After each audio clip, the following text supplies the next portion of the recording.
শারদীয় দুর্গোৎসবকে সামনে রেখে বাংলাদেশের পক্ষ থেকে ভারতে গেল পদ্মার ইলিশ।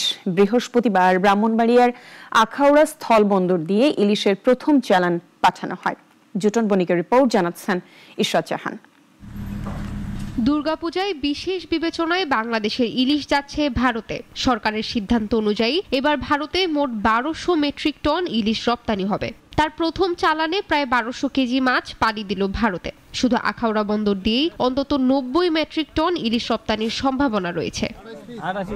রপ্তানিকারক প্রতিষ্ঠান মাহতাব এন্টারপ্রাইজ জানিয়েছে, প্রতি কেজি ইলিশের দাম পড়েছে $12.5, বাংলাদেশি টাকায় প্রায় 1525 টাকা। প্রতিটি মাছের ওজন ছিল প্রায় 1 কেজি। ভারতের দুর্গাপূজা উপলক্ষে আমার যে লাইসেন্স আছে, এই লাইসেন্সে 30 টনের রপ্তানির পারমিশন আমরা পেয়েছি। এর মধ্যে আজকে 1192 কেজি ইলিশ আমার এই লাইসেন্সে আজকে যাচ্ছে। প্রথম পর্যায়ে আমাদের পোর্ট দিয়ে 1250 কেজি ইলিশ মাছ রপ্তানি হতে যাচ্ছে, যার রপ্তানি মূল্য ধরা হয়েছে প্রতি কেজির মূল্য ধরা হয়েছে $12.5 মার্কিন। মাছের মান এবং তাপমাত্রা পরীক্ষার পর সেগুলোর ছাড়পত্র দেওয়া হয়েছে নিশ্চিত করেছেন উপজেলা মৎস্য সম্প্রসারণ কর্মকর্তা। আমরা মূলত কাজ হলো মাছের টেম্পারেচার দেখি যে আইস মাছ যেগুলো কতটুকু আছে। যদি 0 থেকে 5 ডিগ্রি সেন্টিগ্রেডের মধ্যে থাকে তাহলে মোটামুটি কোয়ালিটি ভালো থাকে।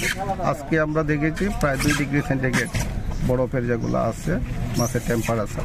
আগামী 5 অক্টোবরের মধ্যেই সরকার অনুমোদিত 1200 মেট্রিক টন ইলিশ রপ্তানি শেষ করার নির্দেশনা দিয়েছে বাণিজ্য মন্ত্রণালয়। ইশরাত জাহান, নাগরিক।